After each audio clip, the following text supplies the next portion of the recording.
કાતિલ ઠંડીને લઈ હવામાન વિભાગની આગાહી 12 ફેબ્રુઆરી સુધી શિયાળા જેવો માહોલ જામશે. ભેજવાળા પવનોના કારણે વાદળછાયું વાતાવરણ રહેશે.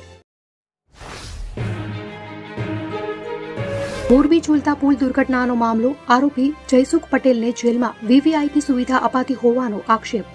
પીડિત પરિવારે મુખ્યમંત્રીને પત્ર લખી જેલ ટ્રાન્સફરની કરી માંગ.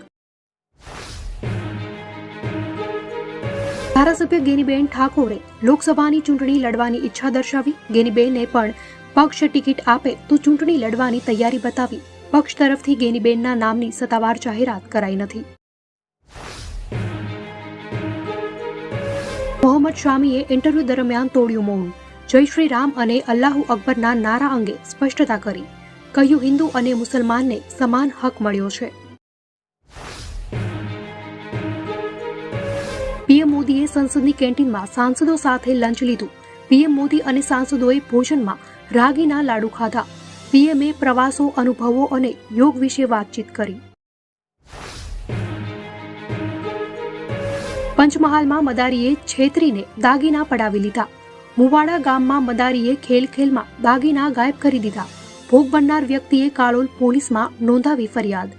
કાલોલ પોલીસે મદારી સહિત 5 લોકોની કરી ધરપકડ.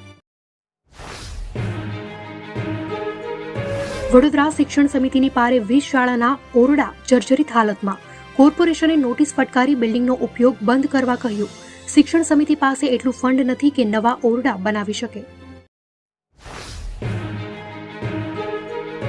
અમદાવાદમાં લોકસભા ચૂંટણી પહેલા કરોડો રૂપિયાના પ્રોજેક્ટોનું લોકાર્પણ. પીએમ મોદી વિડીયો કોન્ફરન્સ માધ્યમથી પીએમ આવાસ યોજનાનું લોકાર્પણ કરશે. ગુજરાતની તમામ 182 વિધાનસભામાં કાર્યક્રમનું આયોજન. મુંબઈ અમદાવાદ બુલેટ ટ્રેન પ્રોજેક્ટની કામગીરી પૂરજોશમાં. મુંબઈ શહેરના વિવિધ સ્ટેશનોના નિર્માણની કામગીરી ચાલી રહી છે. સમુદ્રની નીચે ભારતનું સૌથી લાંબુ બોગદું નિર્માણ કરાશે. ધારાસભ્ય રીવાબાના પારિવારિક વિવાદ વચ્ચે ડ્રાઈવરની બવાલ. વિધાનસભા ગૃહ પૂર્ણ થયા બાદ રીવાબાના ડ્રાઈવરે ગાડી વચ્ચે કરી પાર્ક. સિક્યુરિટી ગાર્ડ અને રીવાબાના ડ્રાઈવર વચ્ચે ઉગ્ર બોલાચાલી.